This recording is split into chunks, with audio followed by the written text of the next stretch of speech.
सिंह भी यहाँ पर उपस्थित। दिल्ली एरिया के general officer commanding lieutenant general Bhavnish Kumar माननीय प्रधानमंत्री महोदय को सलामी मंच तक ले जाएंगे, जहां उन्हें थल सेना, नौसेना, वायुसेना और दिल्ली पुलिस के 96 जवानों का गार्ड ऑफ ऑनर दिया जाएगा। इस वर्ष सलामी गारद का संचालन भारतीय वायुसेना के विंग कमांडर एएस सेखो कर रहे हैं।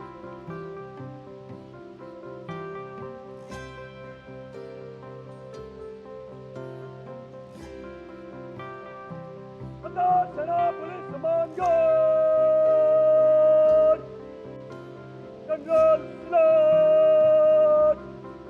सलामत चट।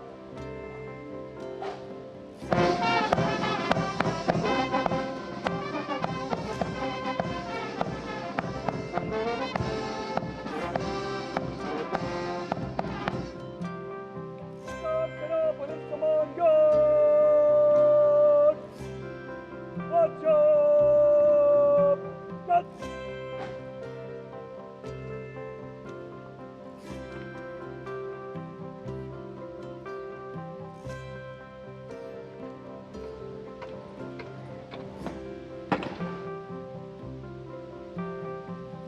सेना पुलिस सम्मान गार्ड एक्शन के लिए हजरत इमाम। The overall commander of the Prime Minister's Guard of Honor informing the Prime Minister that the guard is ready and requesting him to inspect the Guard of Honor. The band position there will strike up a slow march during the inspection.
The inspection of the Guard of Honor complete, the Prime Minister will now move towards the ramparts of the Red Fort, passing through the Lahori Gate. The flag hoisting ceremony at the ramparts, followed by the Prime Minister's address to the nation, are the high point of today's celebrations here. Nation building is a complex, collaborative and cumulative task. It happens over a period of time marked by intense and steadfast commitment. Today, Prime Minister Narendra Modi will share with the nation some victories, some challenges and some changes on his government's journey towards nation building. सम्मान गारद का निरीक्षण करने के बाद प्रधानमंत्री अब लाल किले की प्राचीर की ओर अग्रसर। उनके साथ दिल्ली एरिया के GOC lieutenant general Bhavnish Kumar, विशाल और भव्य लाहौरी गेट, जहां प्रवेश के लिए काठ का पुल, 41 फीट ऊंचा और 24 फीट चौड़ा लाहौरी गेट, ऊंचा मेहराबदार दरवाजा, दरवाजे की 3 मंजिलें। यहां से प्रवेश करने के बाद प्राचीर पर पहुंचने के लिए सीढ़ियां हैं और अब तो यहां विशिष्ट व्यक्तियों के लिए लिफ्ट भी है। प्रधानमंत्री प्राचीर की ओर अग्रसर। जब ये लाल किला बना था तब ये प्राचीर नहीं थी, इसे बाद में बनवाया गया और सन 1947 में पहली बार हमारा प्यारा तिरंगा राष्ट्रीय ध्वज यहीं इसी प्राचीर पर फहराया गया था। So the raincoats are out, a slight drizzle seems to be blessing the venue. Opportune moment in time. The heavens have held steady so far. the Prime Minister arriving at the first level of the ramparts, Raksha Mantri Shri Rajnath Singh, Raksha Rajya Mantri Shri Sanjay Seth, Chief of Defence Staff General Anil Chauhan, Chief of the Army General Upendra Trivedi, the Navy Chief Admiral Dinesh K. Tripathi, and the Chief of Air Staff Air Chief Marshal A.B. Singh greet him. Once the Prime Minister is ready to ascend the final level, the GOC Delhi area will conduct him to the dais to hoist the national flag, which will be followed by his address. In fact, when the flag hoisting is done, it will be synchronized with the 21-gun salute by the valiant gunners of the 1721 Field Battery Ceremonial. The ceremonial battery, utilizing the indigenous 105mm light field guns, will be commanded by Major Pavan Singh Shehkawat, and the gun position officer will be Naib Subedar Ashutosh Sarkar. As soon as the national flag is hoisted by the Prime Minister, flower petals will be showered at the venue by two Mi-17 helicopters of the Indian Air Force, one trooping the national flag and the other trooping a flag depicting Operation Sindoor. लाल किले के सामने का पूरा इलाका सर्वधर्म समभाव की अनूठी तस्वीर पेश करता है। लाल किले के ठीक सामने बाईं ओर श्री दिगंबर जैन लाल जी मंदिर, लाल रंग का ये प्राचीन मंदिर, जिसमें पक्षियों का एक अस्पताल भी है।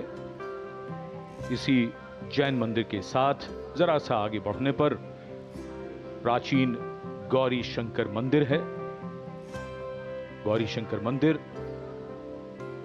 और लाल किले के बाईं ओर सामने भोजला पहाड़ी पर ऐतिहासिक लाल पत्थर से बनी जामा मस्जिद,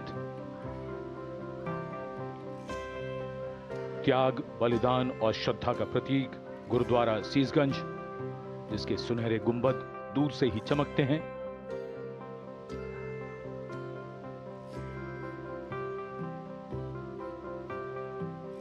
सर्वधर्म समभाव का विचार भारत के मूल में है और इस इलाके में आर्य समाज मंदिर भी है और सेंट्रल बैप्टिस्ट चर्च भी, भले ही वो कैमरे की नजर से दूर हैं, लेकिन हैं यही इसी इलाके में मौजूद। और ये विशिष्ट दीर्घा, जहां केंद्रीय मंत्री,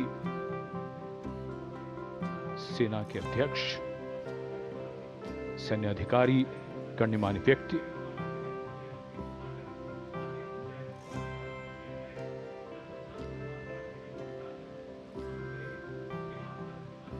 विशिष्ट अवसर और विशिष्ट व्यक्तियों की ये दीर्घा। और आज हम मना रहे हैं अपना 79वां स्वतंत्रता दिवस।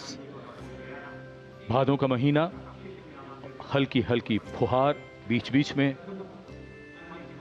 इंद्रदेव की कृपा हो रही है।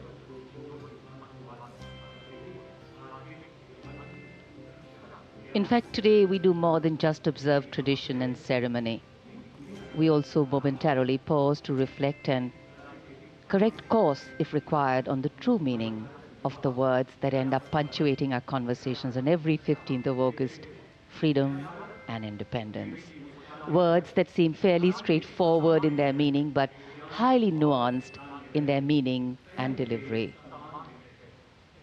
When we became a free country, our leaders and national decision makers and their understanding of the layering and dimensions and the interpretation of all these was taken into account.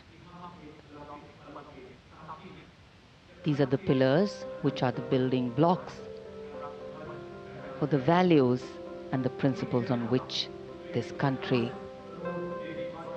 designs its policies. The balance between change and continuity, change bringing in fresh ideas, helping us keep pace with the times, taking into account newer sensibilities and needs, and continuity, on the other hand, allowing us to be rooted and strong with a sense of belonging to something bigger than us. Flag hoisting ceremony.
79वां स्वाधीनता दिवस समारोह भारत का तिरंगा शान से लहरा रहा है और तिरंगे के लहराते ही आसमान की ओर निगाहें जाती हैं।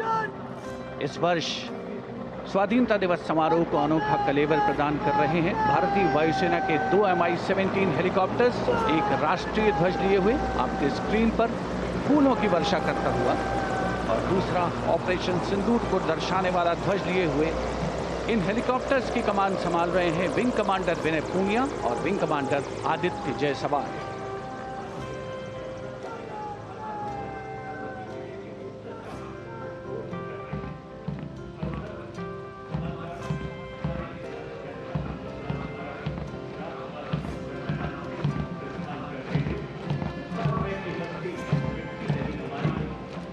The National Flag Guard smartly marching away. These beautiful shots are strategically placed cameras. Some of the positions where our camera people are placed are in fact very difficult to reach also. But the aim of visual communication is to give you visual perfection. That's been the endeavor always of our telecasts.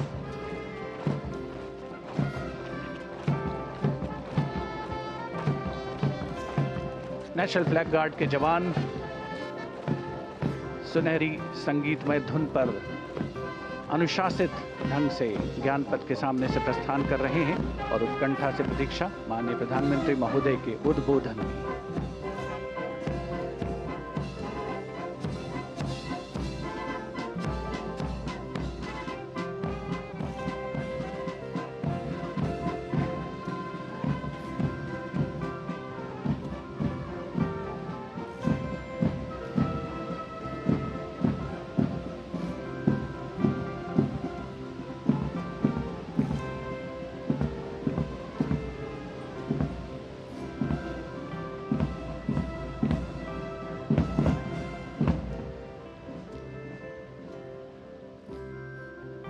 मेरे प्यारे देशवासियों,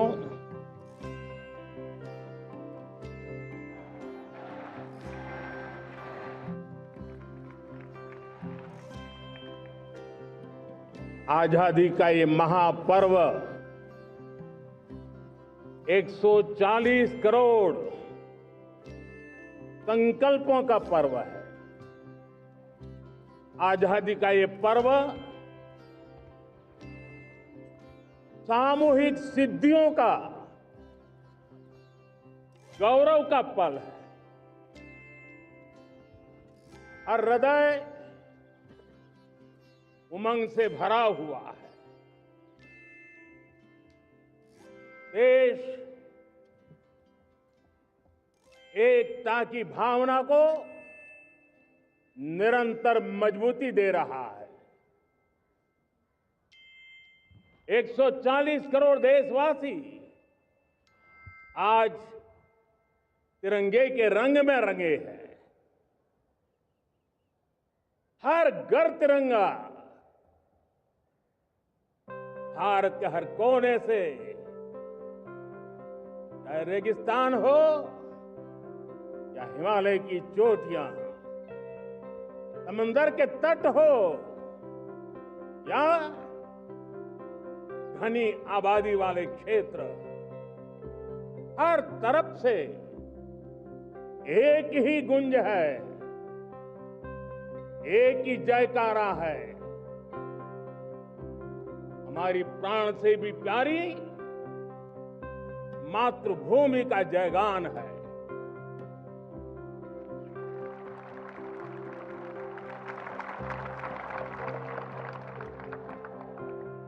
मेरे प्यारे देशवासियों, सन 47 में अनंत संभावनाओं के साथ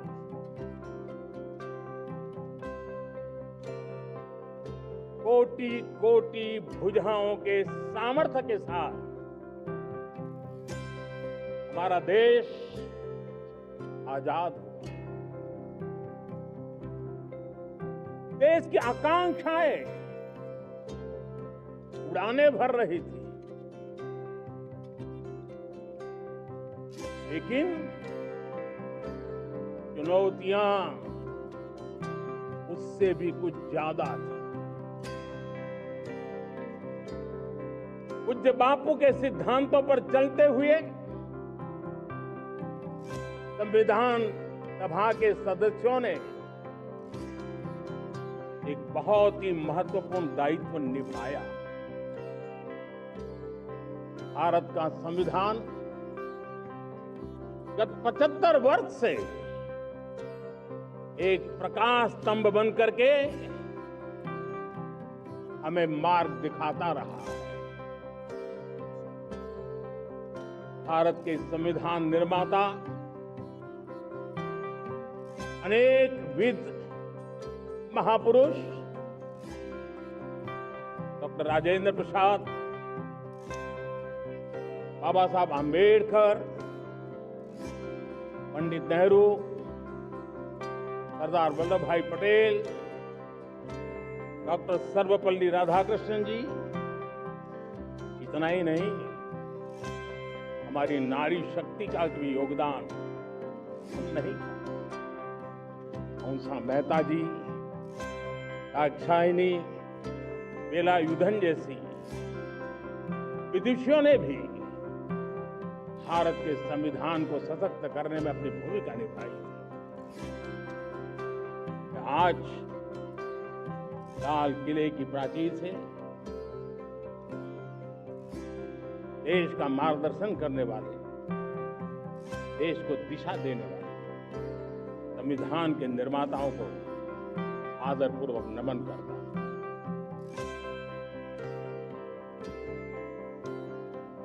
मेरे प्यारे देशवासियों, हम आज डॉक्टर श्यामा प्रसाद मुखर्जी की 125वीं जयंती भी मना रहे हैं। डॉक्टर श्यामा प्रसाद मुखर्जी भारत के संविधान के लिए बलिदान देने वाले देश के पहले महापुरुष थे। संविधान के लिए बलिदान,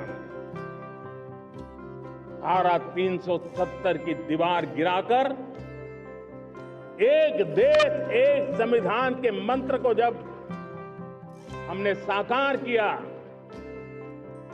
तो हमने डॉक्टर श्यामा प्रसाद मुखर्जी को सच्ची श्रद्धांजलि दी। लाल किले पर आज कई विशेष महानुभाव उपस्थित हैं। दूर सुदूर गांव के पंचायतों के सदस्य हैं, ड्रोन दीदी के प्रतिनिधि हैं, लखपति दीदी की प्रतिनिधि हैं, खेल जगत से जुड़े लोग हैं, राष्ट्र जीवन में कुछ न कुछ देने वाले यहां महानुभाव उपस्थित हैं।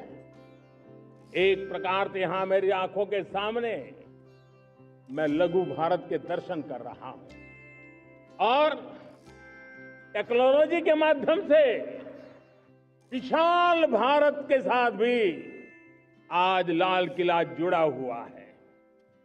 मैं आजादी के इस महापर्व पर देशवासियों का, विश्व भर में फैलाए हुए भारत प्रेमियों का, हमारे मित्रों का हृदय से बहुत बहुत अभिनंदन करता हूं। साथियों, प्रकृति हम सब की परीक्षा ले रही है। पिछले कुछ दिनों में प्राकृतिक आपदाएं, भूस्खलन, बादलों का फटना, न जाने कितनी कितनी आपदाएं हम झेल रहे हैं। पीड़ितों के साथ हमारी संवेदना है। राज्य सरकारें और केंद्र सरकार मिलकर के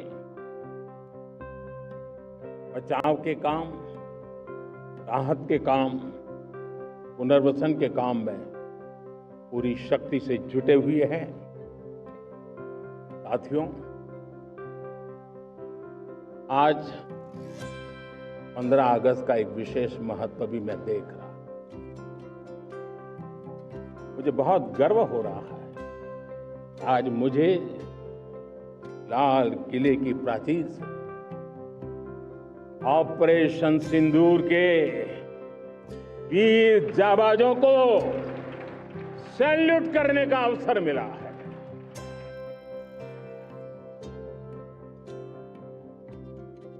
हमारे वीर जाबाज सैनिकों ने दुश्मनों को उनकी कल्पना से परे सजा दी है।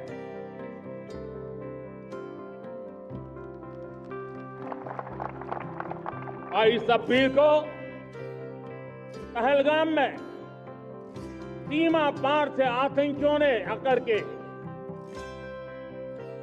जिस प्रकार का कत्लेआम किया, धर्म पूछ करके लोगों को मारा गया। पति के सामने पति को गोलियां दी, बच्चों के सामने अपने पिता को मौत के घाट उतार दिया गया। पूरा हिंदुस्तान आक्रोश से भरा हुआ था। पूरा विश्व भी इस प्रकार से संहार से चौंक गया था। मेरे प्यारे देशवासी, ऑपरेशन सिंदूर उसी आक्रोश की अभिव्यक्ति है।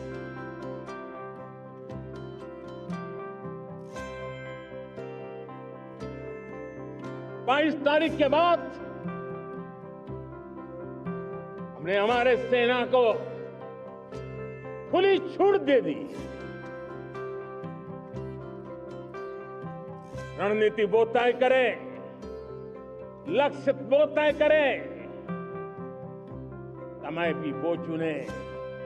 और हमारी सेना ने वो करके दिखाया जो कई दशकों तक कभी हुआ नहीं।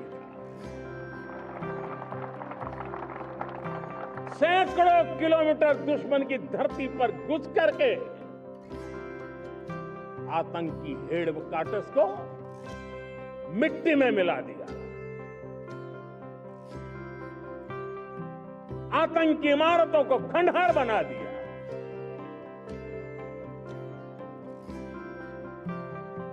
पाकिस्तान की नींद भी पूरी।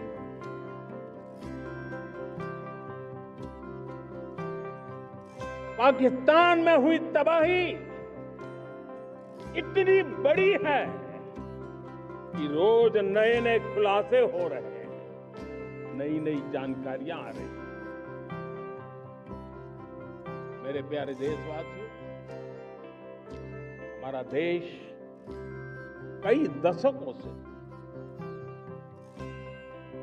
आतंक को झेलता आया है। देश के सीने को छलनी कर दिया गया है। अब हमने एक न्यू नॉर्मल प्रस्थापित किया। आतंक को और आतंकी को पालने पोसने वालों को, आतंकियों को ताकत देने वालों को अब हम अलग अलग नहीं मानेंगे।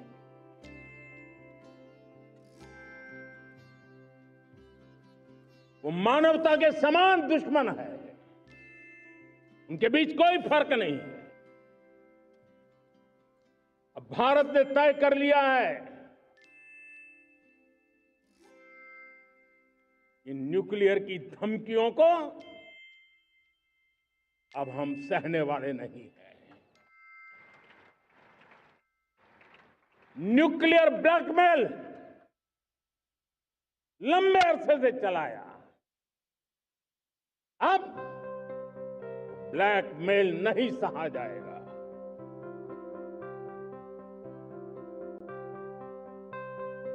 आगे भी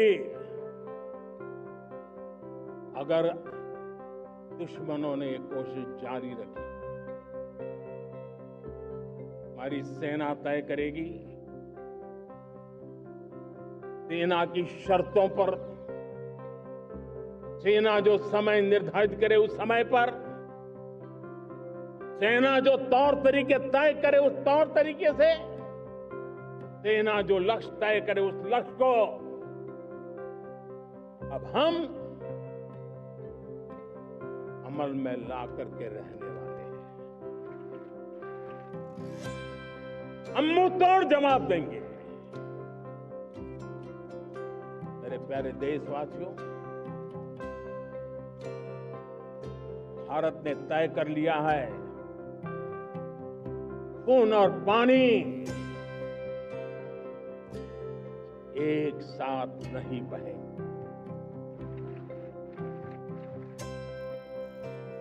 अब देशवासियों को भली भांति पता चला है कि सिंधु का समझौता कितना अन्यायपूर्ण है, कितना एक तरफा है। भारत से निकलती नदियों का पानी दुश्मनों के खेत को सींच रहा है और मेरे देश के किसान, मेरे देश की धरती पानी के बिना प्यासी है।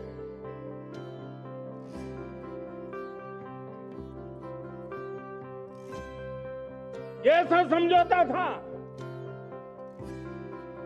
जिसने पिछले 7 दशक से मेरे देश के किसानों का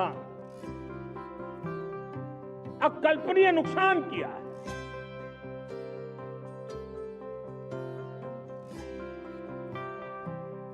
हिंदुस्तान के हक का जो पानी है उस पर अधिकार सिर्फ और सिर्फ हिंदुस्तान का है, हिंदुस्तान के किसानों का है। भारत कतई सिंधु समझौते को, उस स्वरूप को दशकों तक सहा है, उस स्वरूप को आगे नहीं सहा जाएगा। किसान हित में, राष्ट्र हित में ये समझौता हमें मंजूर नहीं है। मेरे प्यारे देशवासियों, आजादी के लिए असंख्य लोगों ने बलिदान दी, अपनी जवानी खपा, जेलों में जिंदगी गुजारी, फांसी के तख्त पर कुछ लेने पाने बनने के लिए नहीं, भारतीय के स्वाभिमान के लिए, कोटि कोटि जनों की आजादी के लिए, गुलामी की जंजीरों को तोड़ने के लिए। और मन में एक ही भाव था, स्वाभिमान। साथियों, गुलामी ने हमें निर्धन बना दिया, गुलामी ने हमें निर्भर भी बना दिया, औरों पर हमारी निर्भरता बढ़ती गई। हम सब जानते हैं, आजादी के बाद कोटि कोटि जनों के पेट भरना बड़ी चुनौती थी।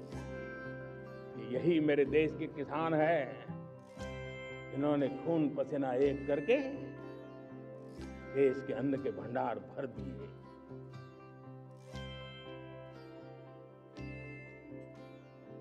अनाज के संबंध में देश को आत्मनिर्भर बना दिया। एक राष्ट्र के लिए आत्मसम्मान की सबसे बड़ी कसौटी आज भी उसकी आत्मनिर्भरता है। और मेरे प्यारे देशवासियों, विकसित भारत का आधार भी है आत्मनिर्भर भारत।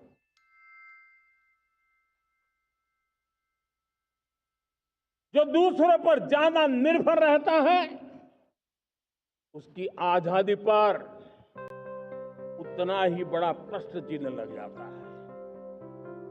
और दुर्भाग्य तो तब बन जाता है जब निर्भरता की आदत लग जाए, पता ही ना चले हम कब आत्मनिर्भरता छोड़ रहे हैं और कब किसी के निर्भर हो जाते हैं। ये आदत खतरे से खाली नहीं है और इसलिए प्रतिपल जागरूक रहना पड़ता है आत्मनिर्भर होने के लिए।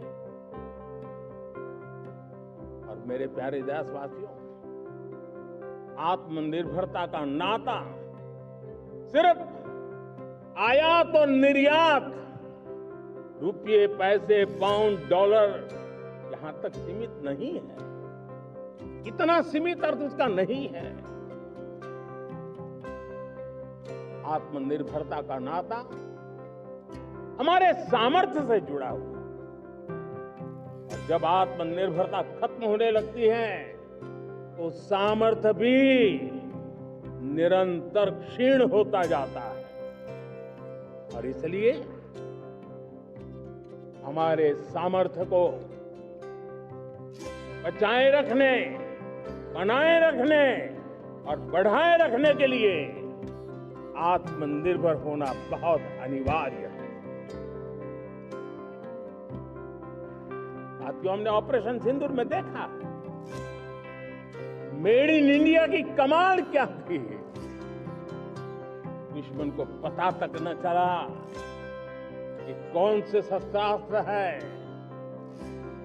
कि कौन सा सामर्थ्य है जो पलक भर में उनको नष्ट कर रहा है।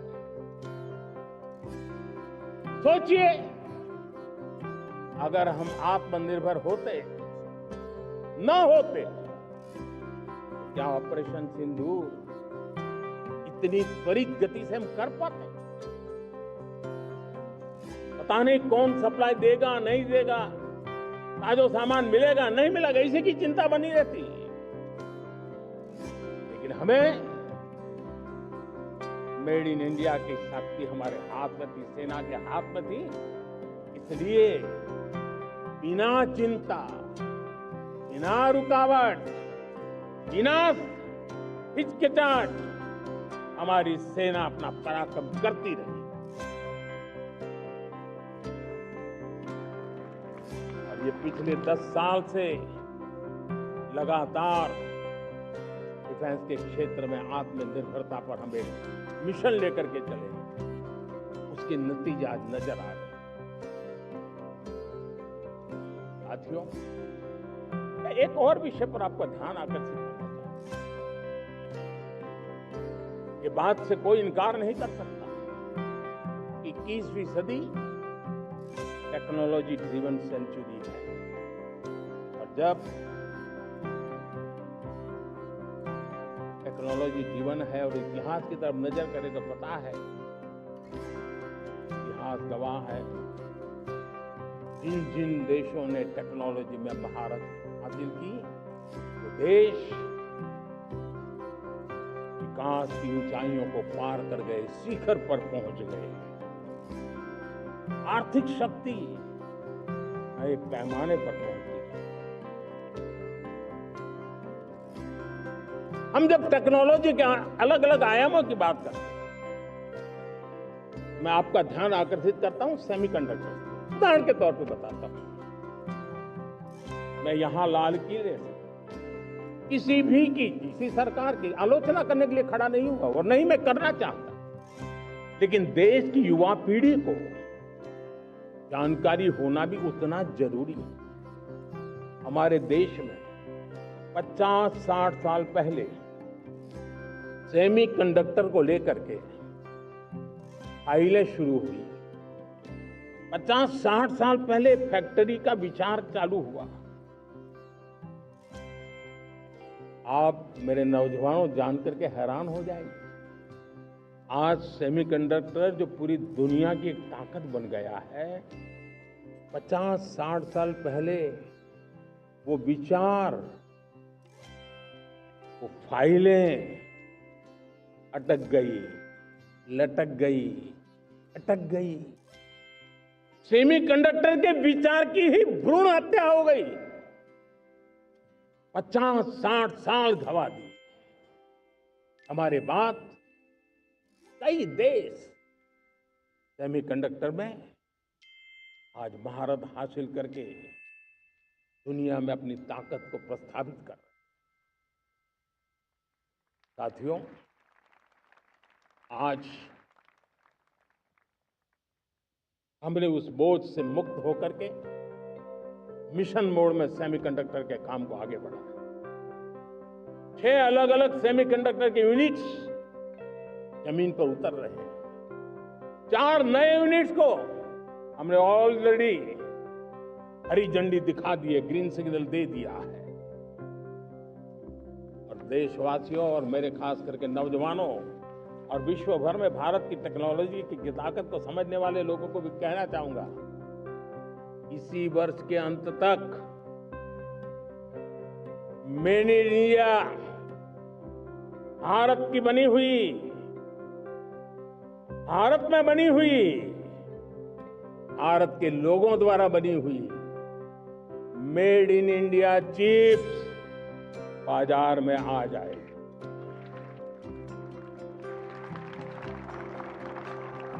मैं दूसरा उदाहरण देना चाहता हूं। अब ऊर्जा के क्षेत्र में हम सब जानते हैं कि हम एनर्जी के लिए बहुत सारे देशों पर डिपेंडेंट हैं। पेट्रोल हो, डीजल हो, गैस हो, लाखों करोड़ रुपए हमें खर्च करके लाना पड़ता है। हमें इस संकट से देश को आत्मनिर्भर बनाना, ऊर्जा में आत्मनिर्भर बनाना बहुत जरूरी है। हमने बीड़ा उठाया और आज 11 वर्ष में सोलर एनर्जी 30 गुना बढ़ चुकी है। हम नए नए डैम बना रहे हैं ताकि हाइड्रो का विस्तार हो और हमें क्लीन एनर्जी की उपलब्ध हो। भारत मिशन ग्रीन हाइड्रोजन लेकर के आज हजारों करोड़ रुपए इन्वेस्ट कर रहा है।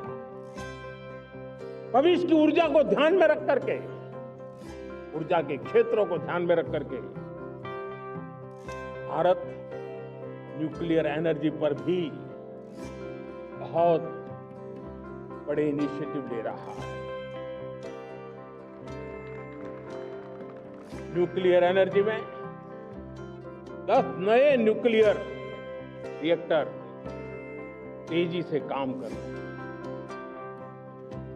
2047 तक, जो कि हमने विकसित भारत का लक्ष्य तय किया है, जब देश की आजादी के 100 साल होंगे, हम परमाणु ऊर्जा क्षमता 10 गुना से भी अधिक बढ़ाने का संकल्प लेकर के आगे बढ़ रहे हैं। मेरे प्यारे देशवासियों, रिफॉर्म एक निरंतर प्रक्रिया है। समयानुकूल परिस्थिति के अनुसार रिफॉर्म करते जाना होता है। न्यूक्लियर एनर्जी के क्षेत्र में बहुत बड़े रिफॉर्म लेकर के आए। अब हमने प्राइवेट सेक्टर के लिए भी परमाणु ऊर्जा को उसके द्वार खोल दिए हैं। हम शक्ति को जोड़ना चाहते हैं। मेरे प्यारे देशवासियों, दुनिया जब आज ग्लोबल वार्मिंग को लिए चिंता करती है, तब मैं विश्व को भी बताना चाहता हूं कि भारत ने तय किया था कि हम 2030 तक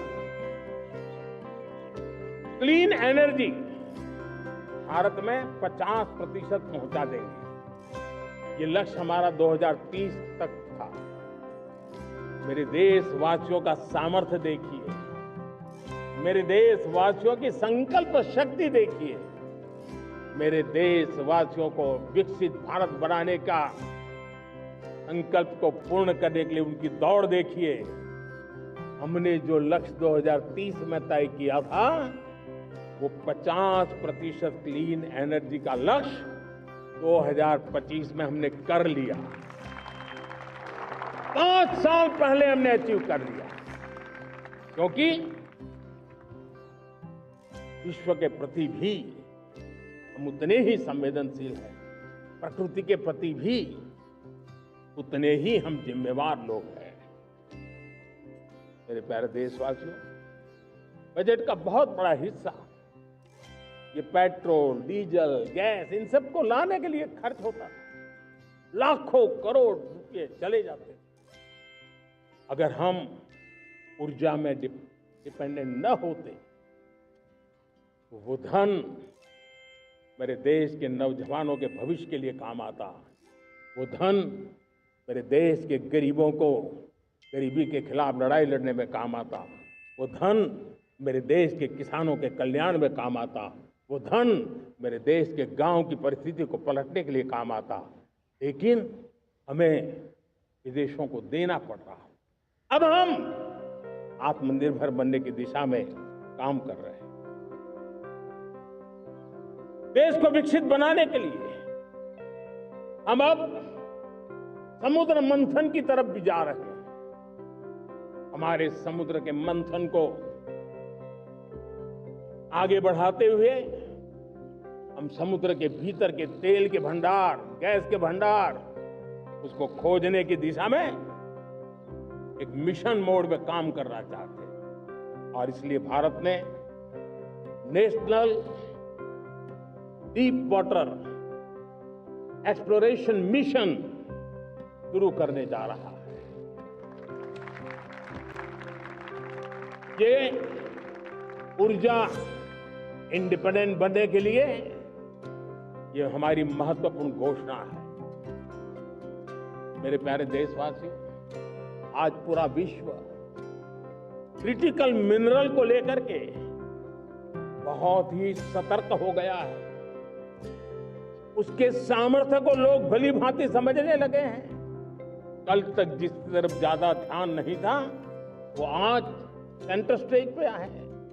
हमारे लिए भी क्रिटिकल मिनरल्स में आत्मनिर्भरता बहुत अनिवार्य है। एनर्जी का सेक्टर हो, इंडस्ट्री का सेक्टर हो, रक्षा क्षेत्र हो, टेक्नोलॉजी के हर क्षेत्र हो, आज क्रिटिकल मिनरल्स की टेक्नोलॉजी के अंदर बहुत अहम भूमिका है। और इसलिए नेशनल क्रिटिकल मिशन हमने लॉन्च किया है। 1200 से अधिक स्थानों पर खोज का अभियान चल रहा है और हम क्रिटिकल मिनरल में भी आत्मनिर्भर बनने की दिशा में आगे बढ़ रहे हैं। मेरे प्यारे देशवासियों, स्पेस सेक्टर का कमाल तो हर देशवासी देख रहा है, गर्व से भर जा रहा है। और हमारे group captain Shubhanshu Shukla space station से लौट चुके हैं और आने वाले कुछ दिनों में वो भारत भी आ रहे हैं। हम स्पेस में भी अपने दम पर आत्मनिर्भर भारत गगनयान की तैयारी कर रहे हैं। हम अपने बलबूते पर हमारा अपना स्पेस स्टेशन बनाने की दिशा में हम काम कर रहे हैं। और पिछले दिनों स्पेस में जो रिफॉर्म किए गए, मुझे बहुत गर्व होता। मेरे देश के 300 से ज्यादा स्टार्टअप्स आप सिर्फ और सिर्फ स्पेस सेक्टर में काम कर रहे हैं। और उन 300 स्टार्टअप में हजारों नौजवान पूरे सामर्थ्य के साथ जुटे हैं। ये है मेरे देश के नौजवानों की ताकत और ये है हमारे देश के नौजवानों के प्रति विश्वास। मेरे प्यारे देशवासियों, 140 करोड़ भारतवासी 2047 में जब आजादी के 100 साल होंगे, विकसित भारत के संकल्प को परिपूर्ण करने के लिए पूरी ताकत से जुटे हैं। इस संकल्प की पूर्ति के लिए भारत आज हर सेक्टर में आधुनिक इकोसिस्टम तैयार कर रहा है और आधुनिक इकोसिस्टम हर क्षेत्र में हमारे देश को आत्मनिर्भर बनाएगा।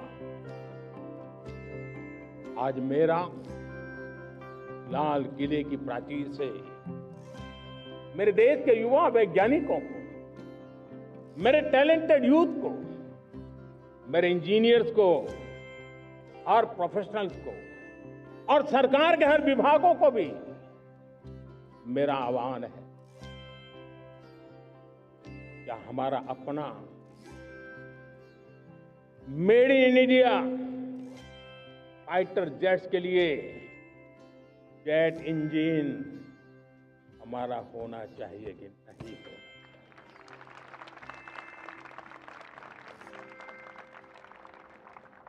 हम फार्मा ऑफ द वर्ल्ड माने जाते हैं। वैक्सीन में हम नए नए विक्रम स्थापित करते हैं, लेकिन क्या समय की मांग नहीं है? हम रिसर्च और डेवलपमेंट में और ताकत लगाएं, हमारे अपने पेटेंट हो, हमारी अपनी बनाई हुई मानव जात के कल्याण की सस्ते से सस्ती और सबसे कारगर नई नई दवाइयों की शोध हो, हर संकट में साइड इफेक्ट के बिना मानव जात के कल्याण में काम आए। बायो 3 पॉलिसी भारत सरकार ने बनाई है। मैं देश के नौजवानों को कहता हूं, आइए बायो 3 पॉलिसी का अध्ययन करके अब कदम उठाइए। देश का भाग्य बदलना है, आपका सहयोग चाहिए। मेरे प्यारे देशवासियों, आज आईटी का युग है, डेटा की ताकत है। क्या समय की मांग नहीं है? ऑपरेटिंग सिस्टम से लेकर के साइबर सुरक्षा तक, डीप टेक से लेकर के आर्टिफिशियल इंटेलिजेंस तक, सारी चीजें हमारी अपनी हो, जिस पर हमारे ही लोगों का सामर्थ्य जुटा हुआ हो, उनकी सामर्थ्य शक्ति का विश्व को परिचय करें। साथियों, आज दुनिया में सोशल मीडिया का हो, बाकी प्लेटफॉर्म को हो, दुनिया के प्लेटफॉर्म पर हम काम कर रहे हैं। दुनिया ने हमने दिखा दिया है, यूपीआई का हमारा प्लेटफॉर्म आज दुनिया को अजोबा कर रहा है। हमारे में सामर्थ्य है।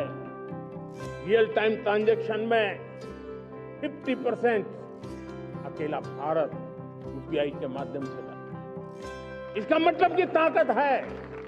क्रिएटिव वर्ल्ड हो, सोशल मीडिया हो, ये जितने भी प्लेटफॉर्म्स हैं, मेरे देश के नौजवानों में चुनौती करता हूं आपको, आइए हमारे अपने प्लेटफॉर्म क्यों ना हो, हम क्यों दूसरों पर निर्भर रहे, क्यों भारत का धन बाहर जाए। और मुझे आपके सामर्थ्य पर भरोसा है। मेरे प्यारे देशवासी, जैसे ऊर्जा के क्षेत्र में हम डिपेंडेंट हैं, वैसा ही देश का दुर्भाग्य है कि फर्टिलाइजर, उसमें भी हमें दुनिया पर निर्भर रहना पड़ता है। मेरे देश के किसान भी फर्टिलाइजर का सही उपयोग कर करके धरती माता की सेवा कर सकते हैं। अनाप शनाप उपयोग से भी धरती मां को बहुत नुकसान पहुंचा रहे हैं। लेकिन साथ साथ मैं देश के नौजवानों को कहना चाहता हूं, देश के उद्योग जगत को कहना चाहता हूं, देश के प्राइवेट सेक्टर को कहना चाहता हूं, आइए हम फर्टिलाइजर के भंडार भर दें, हम नए नए तौर तरीके खोजें और भारत की आवश्यकता के अनुसार हम अपना फर्टिलाइजर तैयार करें, औरों पर निर्भर न रहे। साथियों, आने वाला युग ईवी का है। अब ईवी बैटरी क्या हम नहीं बनाएंगे? हम निर्भर रहेंगे? सोलर पैनल की बात हो, इलेक्ट्रिक व्हीकल्स के लिए जिन जिन चीजों की आवश्यकताएं हैं वो हमारी पूरी होनी चाहिए। साथियों, मैं ये इसलिए कहने की हिम्मत करता हूं, क्यों? क्योंकि मुझे देश के नौजवानों के सामर्थ्य पर भरोसा है। और भरोसा सिर्फ वो मेरे देश के नौजवान है इतने मात्र से नहीं है। कोविड के समय हम बहुत सारी चीजों पर निर्भर थे। मेरे देश के नौजवानों को कहा गया कि वैक्सीन हमारी अपनी चाहिए, देश ने करके दिखाया। कोविन प्लेटफॉर्म हमारा अपना होना चाहिए, देश ने करके दिखाया। करोड़ों करोड़ों लोगों की जिंदगी बचाने का काम हमने किया है। वही स्पिरिट, वही जज्बा हमें जीवन के हर क्षेत्र में आत्मनिर्भर बनने के लिए अपना सब कुछ देना है। अपना जो बेस्ट है हमें दे करके रहना है। साथियों, पिछले 11 साल में एंटरप्रेन्योरशिप, उद्यमशीलता को बहुत बड़ी ताकत है। आज लाखों स्टार्टअप टियर 2, टियर 3 सिटी में देश की अर्थशक्ति को, देश के इनोवेशन को ताकत दे रहे हैं। उसी प्रकार से मुद्रा योजना से हमारे देश के करोड़ों नौजवान, उसमें भी हमारी बेटियां, करोड़ों करोड़ों लोग मुद्रा से लोन लेकर के अपना खुद का कारोबार कर रहे हैं। खुद तो अपने पैरों पर खड़े हुए हैं, लेकिन औरों को भी पैरों पर खड़े रहने की ताकत देते हैं। वे भी एक प्रकार से हर व्यक्ति को आत्मनिर्भर बनाने का अवसर दे रही है। मेरे साथियों, विमेन सेल्फ हेल्प ग्रुप किसी का ध्यान नहीं था। पिछले 10 साल में विमेन सेल्फ हेल्प ग्रुप ने कमाल करके दिखाया। आज उनके प्रोडक्ट दुनिया के बाजार में जाने लगे हैं। लाखों करोड़ों का कारोबार हमारे विमेन सेल्फ हेल्प ग्रुप पर। मैंने एक बार मन की बात में खिलौने की बात कही थी। हम करोड़ों करोड़ रुपए के खिलौने विदेश से लाते थे। मैंने ऐसे ही मन की बात में कहा, करे मेरे देश के नौजवानों, ऐसा भी करें नहीं क्या, किलो भी बाहर जाएंगे। और आज मैं गर्व से कहता हूं कि मेरा देश खिलौने एक्सपोर्ट करने लग गया है। यानी देश के सामर्थ्य को हर प्रकार के अवसर मिले, हर रुकावटों से मुक्ति मिले, उसको सर्वाधिक करने के लिए प्रेरित किया जाए। देश कर सकता है। मैं देश के युवाओं से कहता हूं, आइए आप इनोवेटिव आइडियाज लेकर, आपके आइडियाज को मरने मत देना दोस्तों। आज का आपका आइडिया सकता है आने वाली पीढ़ी का भविष्य बना सकता है। मैं आपके साथ खड़ा हूं, मैं आपके लिए काम करने के लिए आपका साथी बन के काम करना तैयार हूं। अब आइए, हिम्मत जुटाइए, इनिशिएटिव लीजिए। जो युवा मैन्युफैक्चरिंग के बारे में सोचते हैं, आइए आगे बढ़िए। सरकार के नियमों में बदलाव करना है, मुझे बताइए। देश रुकना नहीं चाहता है। 2047 दूर नहीं है। एक एक पल की कीमत है और हम एक भी पल गंवाना नहीं चाहते।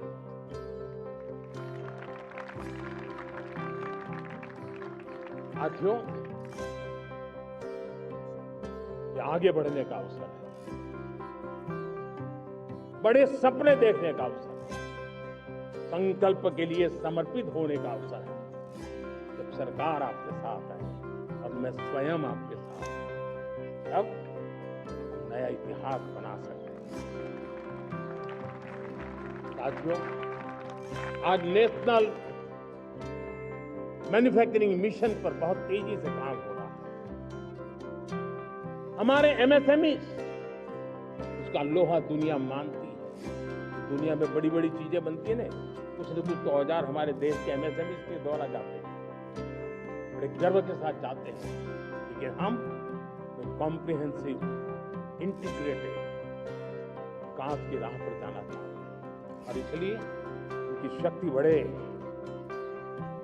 और उसमें भी मैंने पहले एक बार लाल किले से कहा था, जीरो डिफेक्ट जीरो इफेक्ट। आज कहना चाहता हूं कि हमें विश्व बाजार में अपने सामर्थ्य का लोहा मनवाना है। हमें क्वालिटी में निरंतर नई ऊंचाइयों को पार करना। दुनिया क्वालिटी को स्वीकार करती है, हमारी गुणवत्ता सबसे ज्यादा हो और सरकार के भी प्रयास हो, रॉ मटेरियल की भी उपलब्धि हो, हमारी प्रोडक्शन की कॉस्ट कैसे कम हो, हम उसमें दम रह गए। और साथियों, हम सभी जो उत्पादन के क्षेत्र में लगे हैं, उन सबका मंत्र होना चाहिए, दाम कम लेकिन दम ज्यादा। हमारी हर प्रोडक्ट का दम ज्यादा हो लेकिन दाम कम हो। इस भाव को लेकर के हमें आगे बढ़ना है। मेरे प्यारे देशवासियों, आजादी के लिए अनगिनत लोगों ने बलिदान दिए। मैंने पहले भी कहा, जमानी खपा दी, फांसी पे लटक गए। क्यों? स्वतंत्र भारत के लिए 75-100 साल पहले का वो कालखंड याद कीजिए। पूरा देश स्वतंत्र भारत के मंत्र को लेकर के जीता था। आज समय की मांग है, स्वतंत्र भारत का मंत्र लेकर के जीने वालों ने हमें स्वतंत्र भारत दिया। आज 140 करोड़ देशवासियों का एक ही मंत्र होना चाहिए, समृद्ध भारत। अगर कोटि कोटि लोगों के बलिदान से स्वतंत्र भारत हो सकता है, तो कोटि कोटि लोगों के संकल्प से, पुरुषार्थ से, आत्मनिर्भर बनने से, वोकल फॉर लोकल की बात करने से, स्वदेशी का मंत्र को जापने से समृद्ध भारत भी बन सकता है। वो पीढ़ी स्वतंत्र भारत के लिए खप गई थी, ये पीढ़ी समृद्ध भारत के लिए नए कदम उठाए, यही समय की मांग है। और इसलिए मैं आज बार बार आग्रह करता हूं और मैं देश के सभी इन्फ्लुएंसर्स को कहना चाहता हूं, इस मंत्र को आगे बढ़ाने में मेरी मदद कीजिए। मैं सभी राजनीतिक दलों को, राजनेताओं को, सबसे कहता हूं कि आइए, ये किसी राजनीतिक दल का एजेंडा नहीं है, भारत हम सबका है। हम मिलकर के वोकल फॉर लोकल, उस मंत्र को हर नागरिक के जीवन का मंत्र बनाएं। भारत में बनी हुई, भारत के नागरिकों के पसीने से बनी हुई वो चीजें जिसमें भारत की मिट्टी की महक हो और जो भारत के आत्मनिर्भर के संकल्प को ताकत देता हो, हम उसी को खरीदेंगे, हम उसी का उपयोग करेंगे।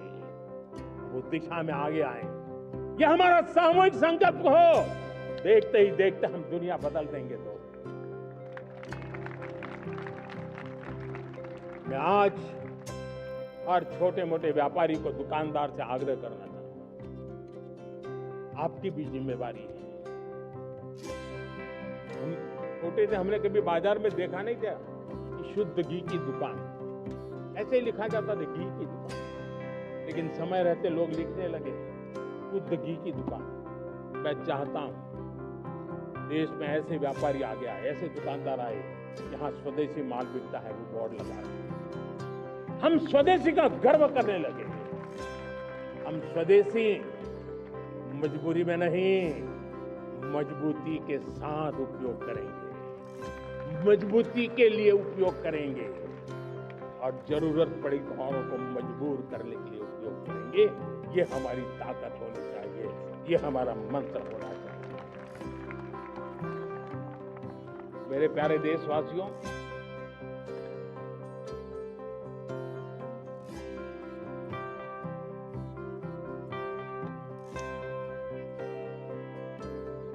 मुझे बहुत लंबे समय से सरकार में काम करने का अवसर मिला। मैंने कई सारे उतार चढ़ाव देखे हैं। सरकारों की मुसीबतों से भी मैं परिचित हूं, व्यवस्थाओं की मर्यादाओं से भी परिचित हूं, लेकिन उसके बावजूद भी हमारी जिम्मेवारी है कि हम किसी की लकीर को छोटी करने में अपनी ताकत बर्बाद न करें। मैं बड़े अनुभव से कहता हूं, किसी दूसरे की लकीर छोटी करने के लिए अपनी ऊर्जा हमें नहीं खपानी। हमें पूरी ऊर्जा के साथ हमारी लकीर को लंबा करना।